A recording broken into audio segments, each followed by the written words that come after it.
Mohon perhatian, tekan tombol subscribe. Terima kasih atas perhatiannya. Apa politik? Politik itu adalah diatur oleh individu, kelompok. Kalau partai politik, wajib hukumnya untuk memperoleh kemenangan. Karena dengan memenangkan itu, mereka akan memiliki otoritas untuk membuat kebijakan. Nah, kalau Masyumi membuat kebijakan tidak hanya kalangan muslim atau mazhab, tetapi adalah sebagaimana di Piagam Madinah, seluruh masyarakat, seluruh etnis, agama pun dimungkinkan hidup sesuai agama.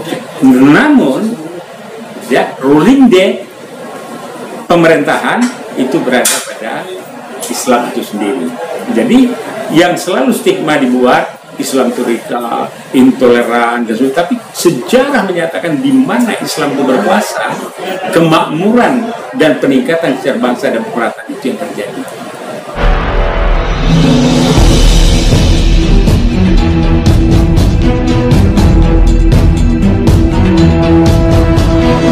Saya Yas Muhammad, driver online Depok.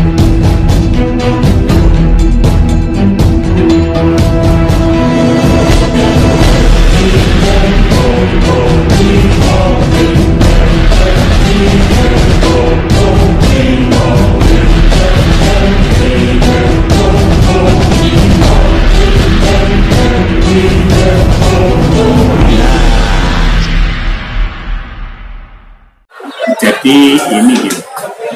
Anies dari kacamata rezim, Anies dari kata masyarakat umum, Anies dari kacamata surveyor, dan Anies daripada sudut pandang para cendekiawan dan profesional. Nah, jadi barangkali kita mulai dengan pandangan rezim terhadap Anies ini dan progresnya sampai kini, dengan tampilnya pencapresan, dengan terjadinya polarisasi, permutasi, kombinasi dari partai ini saling mencari bentuk. Nah, terakhir ini Anies sudah menyatu dengan Caimin. Dan ini merupakan satu kejutan bombastis yang terjadi di kancah perpolitikan Republik ini. Nah, keberadaan Anies Caimin ini itu merupakan gambaran pengulangan sejarah tempo dulu yang sudah berlangsung 78 tahun lebih, yaitu berdirinya Masyumi oleh kakek buyutnya, ya, kemudian Caimin, kemudian juga kakeknya Anies Baswedan yang juga sebagai tokoh Masyumi yang berjuang untuk memperoleh pengakuan de facto de jure dari negara-negara Timur Tengah. Nah, ini dia, ini berulang dia. Nah, jadi gambaran ini, maka masyarakat menjadi gegap gempita. Nah, jadi dari sudut pandang masyarakat sekarang, sebab mayoritas komunitas yang ada ini di Indonesia adalah Nahdliyin, Muhammadiyah, dan seterusnya. Nah, mereka ini sekarang yang tadinya mereka tidak harmonis ini sudah menjadi lebih harmonis. Tadinya petinggi Muhammadiyah, petinggi Nahdliyin bertemu, dari tokoh-tokoh Muhammadiyah berkunjung ke kantornya PBN. Terjadilah mereka sepakat bahwa ke depan harus kepemimpinan moral yang akan depan. Nah, udah sependapat ini. Ya. Nah, kemudian di dalam terjadinya polarisasi ini, capres-cawapres, lahirlah Amin ini tadi. Pemerintah, ya, rezim, khawatir sekali. Nah, sedangkan di internal mereka, di antara di mana ya Jokowi melakukan cawe-cawe di dalam masalah pilpres ini, sekarang pada tingkat kebingungan. Beliau sebagai petugas partai dan beliau juga yang sekarang ini mengusung Ganjar Pranowo, awalnya kemudian diambil oleh Megawati menjadi gubernur petugas partai yang disiapkan untuk menjadi presiden petugas partai dari PDIP. Nah, tapi Tetapi antara Mega dan Jokowi, mereka tetap akan berhadapan dengan komunitas yang mendukung dengan Anies Caimin ini. Tetapi belum ada titik temu, sehingga sekarang capres yang dua lagi itu belum jumpa. Nanti apakah dinamika yang terjadi di antara mereka kubu-kubu ini, apakah menyatu menjadi Prabowo Ganjar atau Ganjar Prabowo, atau bagaimana masing-masing ada. Nah, kalau Ganjar dengan Prabowo menyatu pada titik itu, maka akan terjadi dua pasangan. Nah, dalam hal ini dari sudut pandang masyarakat, dari sudut pandang profesional dan akademisi, ya, mereka kelas menengah itu mulai menerima Amin ini. Nah, kalau kelas menengah dalam satu negara itu terlibat di dalam dan memberikan penilaian positif kepada satu komunitas atau kelompok yang akan maju, itu biasanya memenangkan. Nah, jadi artinya masyarakat, grassroots, Nahdien, ini dan sebagainya sudah menyatu, mudah-mudahan, kemudian intelektualnya juga, kemudian juga dari kalangan pabriknya, itu juga memberikan dukungan. Jadi insya Allah demikian. Tapi kalau tidak, terus bagaimana? Bagaimananya itu adalah di sini Masyumi, dalam Rakornas ini, sebagaimana yang diarahkan tadi, yang dijelaskan bahwa Masyumi ini menganut dua poin pokok di dalam dilema kehidupan berpolitik, berbangsa dan bernegara. Pertama, bahwa yang abadi itu adalah perubahan. Karena apa? Detik demi detik berubah, hari demi hari berubah. Kecuali kalau sudah berubah, terbitnya matahari pindah, akhirnya kiamat, Nah itu. Tapi perubahan, Yang kedua adalah kita itu menyandang tiga pilar untuk membumikan terjadinya keadilan yang merata, kesejahteraan dengan berpegang kepada rahmatan lil alamin yang ada di dalam ajaran Islam itu tadi.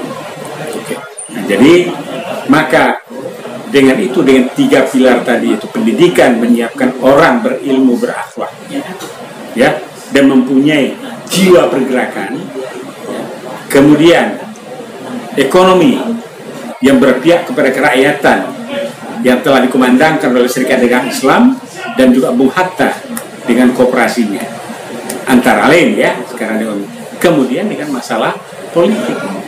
Apa politik? Politik itu adalah diatur oleh individu, kelompok. Kalau partai politik wajib hukumnya untuk memperoleh kemenangan. Karena dengan memenangkan itu, mereka akan memiliki otoritas untuk membuat kebijakan. Nah, kalau Masyumi membuat kebijakan tidak hanya kalangan muslim atau mazhab, tetapi adalah sebagaimana di Piagam Madinah, seluruh masyarakat, seluruh etnis, agama pun dimungkinkan hidup sesuai agama. Namun, ruling day pemerintahan itu berada pada Islam itu sendiri. Jadi, yang selalu stigma dibuat Islam itu radikal, intoleran, dan sebagainya. Tapi sejarah menyatakan di mana Islam itu berkuasa, kemakmuran dan peningkatan secara bangsa dan pemerataan itu yang terjadi.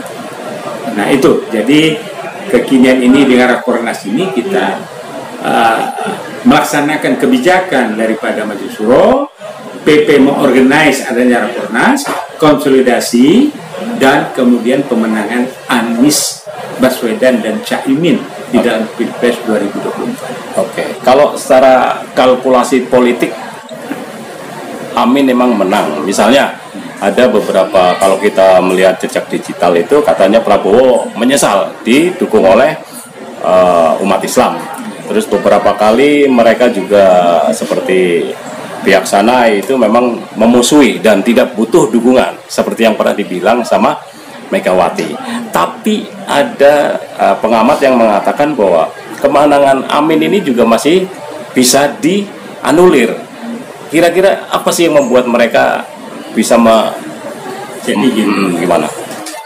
Sebetulnya tiga hal lagi yang perlu dilakukan sehingga penganuliran atas satu kemenangan dalam satu proses pilpres ini. Itu pertama adalah apa yang harus dilakukan, bumikan perubahan itu dalam berbagai angle pendekatan. Ya kalau Masyumi tentu dari pendekatan sudut pandang Islam, bagaimana perubahan itu memang yang tidak bisa atau suatu keniscayaan. Itu pertama. Tapi perubahan kemana? Perubahan menuju ya masyarakat, bangsa negara tumbuh kembang dan mandiri dengan berdasarkan Pancasila yang sila pertamanya Ketuhanan Maha Esa. Nah, yang kedua adalah bagaimana mengkomunikasikan ini kepada masyarakat. Nah, ini dah yang diperlukan penguasaan kecerdasan dalam metodologi penyampaiannya. Jadi seperti Rakornas ini itu mempunyai nilai jual dan nilai marketing ya, untuk pengenalan Masyumi, untuk pengenalan Anies, dan untuk memenangkan Anies. Nah, yang ketiga adalah kita memberikan bimbingan, pemahaman, dan juga penguatan terhadap proses pemilu, mulai dari penetapan calon ya caleg calon apa namanya nih, legislatif, calon yang akan, jumlah penduduk yang akan, walaupun sudah 52 juta KTP yang tidak jelas. Nah, mulai dari situ kemudian pemilih tetap, selanjutnya sampai ke TPS, sampai plafon C, sampai kepada camat, dan seterusnya sampai kepada situng. Nah, kalau terjadi biasanya terus ke MK, di MK sudah dijaga oleh iparnya Jokowi, kan begitu, itu yang dikhawatirkan. Nah, di sini ada pendekatannya. Pendekatannya itu apa? Ingatkan kepada lembaga-lembaga hukum, lembaga penegak hukum, ya, hati-hati di dalam mensikapi. Kali ini umat tidak bisa dibodohi, dan kali ini umat tidak takut terhadap permasalahan apabila lembaga-lembaga itu melakukan tekanan terhadap suatu kemenangan diperoleh, dianulir melalui situng dan sebagainya. Ini kali tidak boleh, karena to be or not to be bagi umat dan juga partai pendukung koalisi perubahan. Nah, jadi, sementara ini Masyumi sendiri mengambil angle itu sebagai ya partai yang mencermati, mengawal kecurangan ini, dan dengan melakukan BIMTEK, bimbingan teknis mengenai kecurangan, preventif, kuratif, dan sebagainya. Gitu. Oke, ada tambahan? Jadi bagi saya begini, Masyumi itu mempunyai khitbah perjuangan, ada platform yang jelas, visi dan misinya di anggaran dasar. Tapi itu tidak terlepas dari apa yang diamanatkan oleh Founding Fathers, ya. Kemudian yang tertuang dalam pembukaan dasar 45, kemudian menjadi Pancasila yang ada dalam 45 asli, kemudian jelas di situ yang harus kita implementasikan. Nah, dari saya itu saja.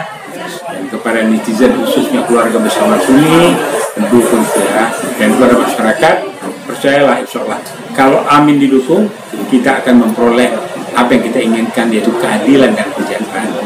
Billahi taufiq. Wassalamualaikum warahmatullahi wabarakatuh. Waalaikumsalam warahmatullahi wabarakatuh.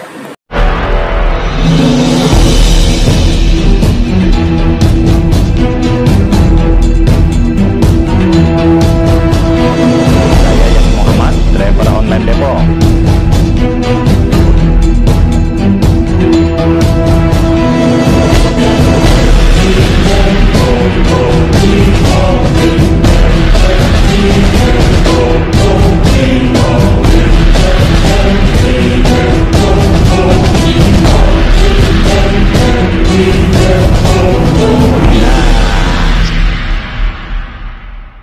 Badan saya sehat, wajah saya segar, stamina saya selalu terjaga. Karena apa? Resepnya, rahasianya adalah minum madui hutan badui. Jangan lupa belinya pada Bang Ramin. Ingat, Bang Ramin ada